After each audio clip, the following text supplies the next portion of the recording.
That's gonna be it. That's gonna wrap it up. I think it was a really good show. Just kind of going through the layers, and it's funny because I always have a message about being afraid to be wrong.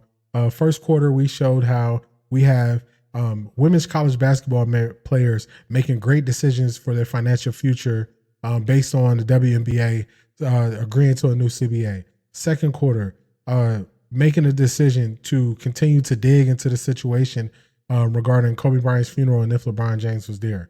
I think that was a poor decision. Third quarter, Browns fans saying, hold off, get this quarterback later in the draft. We can wait. We can wait.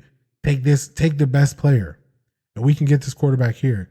And then you just look at the numbers and you see the longer you wait for a quarterback, the less likely that quarterback is going to be to lead your team to be playoff eligible. So waiting just by the numbers, bad decision, especially when you're in a position to determine your own fate after the first person who's a consistent number one pick is going to be off the board. Why take the decision out your hands and put the decisions in all these other teams' hands on what you're going to do when you got control? That would be a bad decision. And the numbers tell you that would be a bad decision. Fourth quarter, everybody goes back. Baker Mayfield, they like his cockiness. Baker Mayfield actually had off the field things. But for some reason, they question it with Shador. A lot of people say, regardless, they don't like Shador. A lot of people never watch Shador tape. A lot of people don't know his highs or his lows, don't honestly critique him. They just say they don't like him because it's cool and it's the thing to say. Bad decision to not do the research and diss somebody without even knowing if they're good or bad. And it's up to the Browns to make a good decision. Jimmy Haslam said that. So we're going to see what they do. My belief is the Browns, with the number 2 overall pick, take Shador. And besides them needing a quarterback, teams that turn it around in the NFL, the best way to turn it around is when your quarterback is on that rookie contract.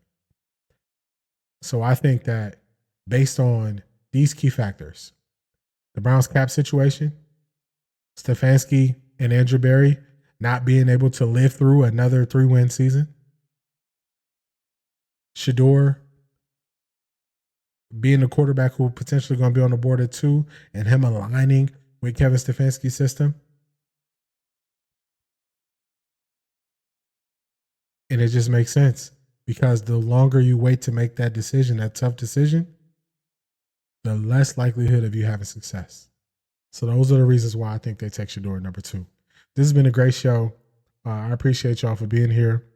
I do this every Saturday, live on X, live on Twitch, replays on YouTube, and I'm working to get back live so I can also be live on TikTok. So Off the Record D, all platforms. I'll get my replays out this week on YouTube.